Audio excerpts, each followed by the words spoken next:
Kinky, kinky, kinky, we love it, yes it's true. And now here's Reverend Mel to be kinky with you. Hey! It says, welcome to Jamaica.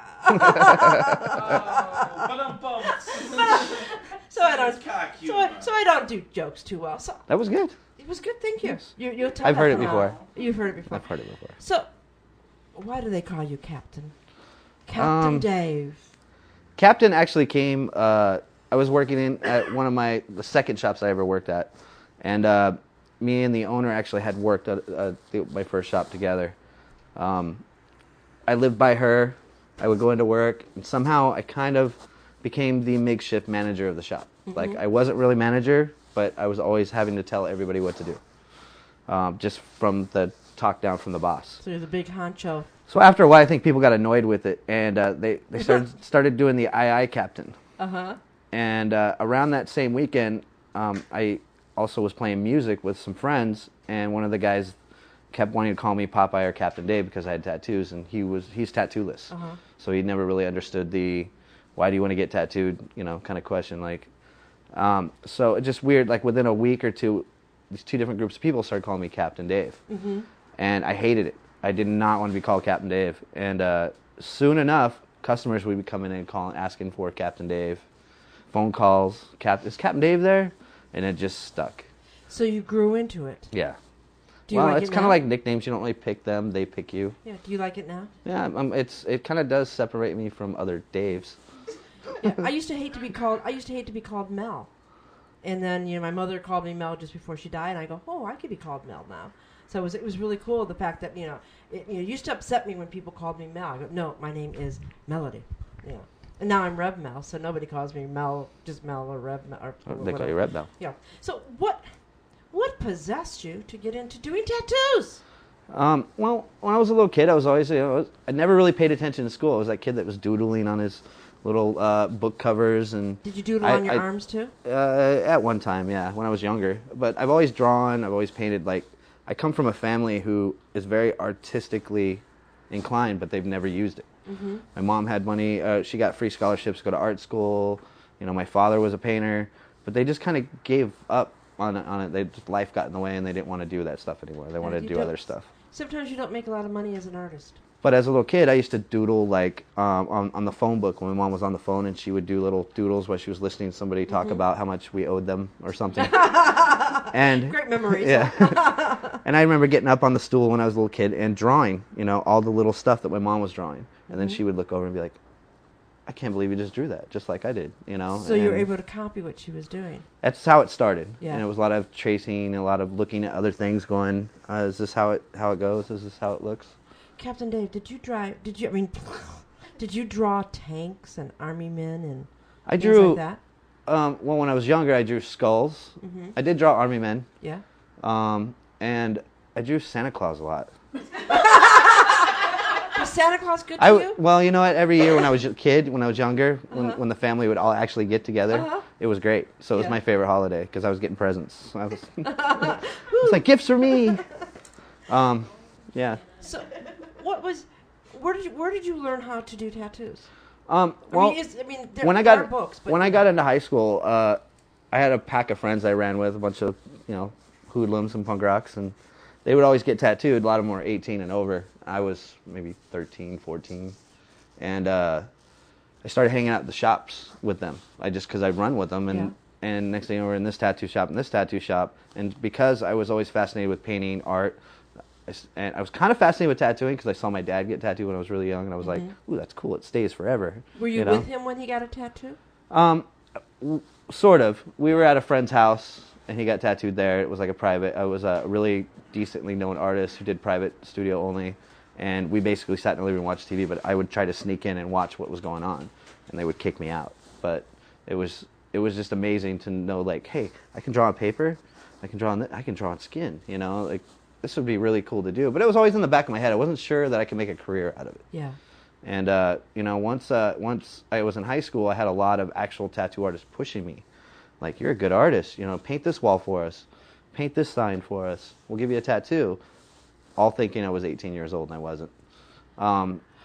And is there a law that you have to be a certain age? yes, California state law does say that you must be 18 years of age. Tattoo's too permanent, and I think it's under a code of mutilation of a minor. Yeah, well, Really? From what I've heard, sometimes if you have parental consent under the age. Only for piercing. Oh, okay. Well, that's good to know. The law was passed, I think, 2 to 3 years ago. So you hear that all the people that are not supposed to be in the chat room that are underage, you cannot get tattoos.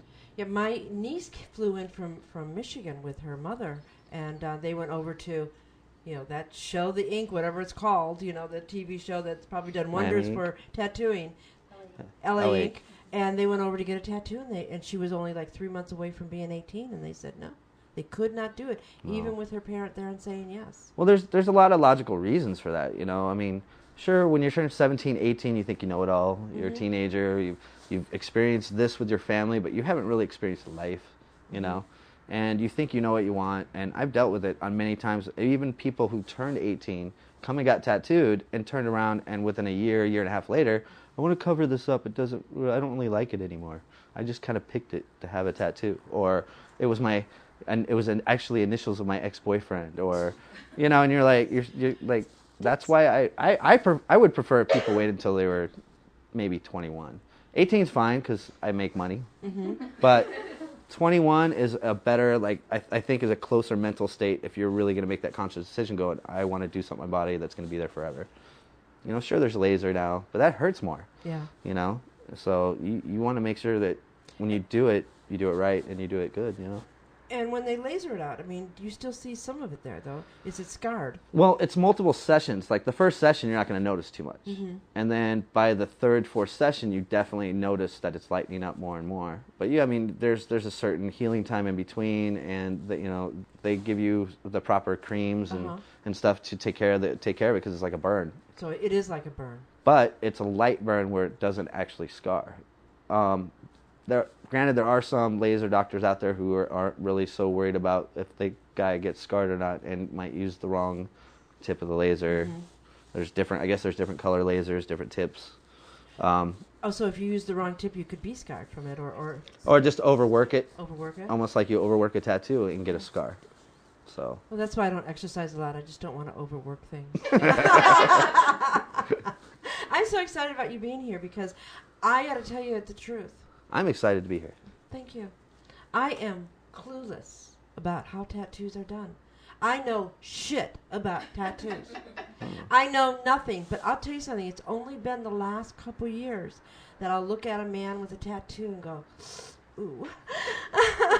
Just want to trace my tongue around it. I mean, draw a line. Seems to be the popular thing now. Yeah, I mean, do you think that the TV show LA Ink has? I think it helped. I think it helped generate more people thinking about getting tattooed, and at least going into shops and asking about it. Yeah.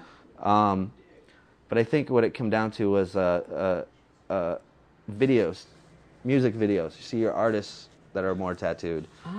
Noticing actors and stuff when they're getting their celebrity pop shots when they're walking around town, and oh look, a new tattoo has been seen on so and so. And everyone's getting tattoos. I mean, women. I mean, I can't believe the amount of women these days that are getting tattoos. Oh, well, women do outnumber men in this world, I think. Thank God. We do rule.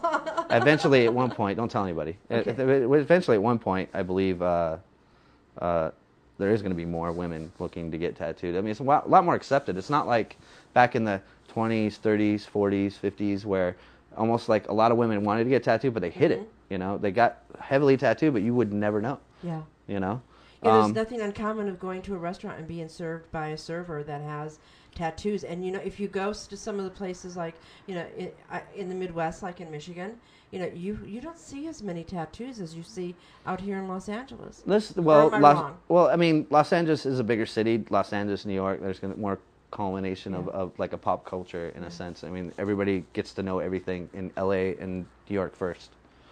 So I think there's definitely going to be heavily tattooed people. There's going to be more bands. There's going to be more of this, more of that. When you go into the Midwest, things are spread out. More news gets there a little bit later. It fucking snows. But I've been in other states where I was amazed at how many people were tattooed and how many people were tattoo enthusiasts. And actually, how many customers knew their stuff. You know, where they didn't even have to come in and ask. They were like, "Oh, I know you. I've seen you in this magazine, and you do this style. You do this style. So this is what I want." Wow. You know, and it's So all right, cool. He's been in magazines, but what we're going to do is we're going to take a break, and we're going to come back, and we're going to talk about the magazines you've been in. And when we come back, also, we're going to be showing some photographs of some of his work. I'm really excited about seeing these. These are absolutely gorgeous. So you've been watching the Rev Mel Show, sponsored by TalkingSexRadio.com, Morphine Magazine, Dove Glass, and, of course, my favorite, Logo My Ass. So we shall be right back to the Rev Mel Show.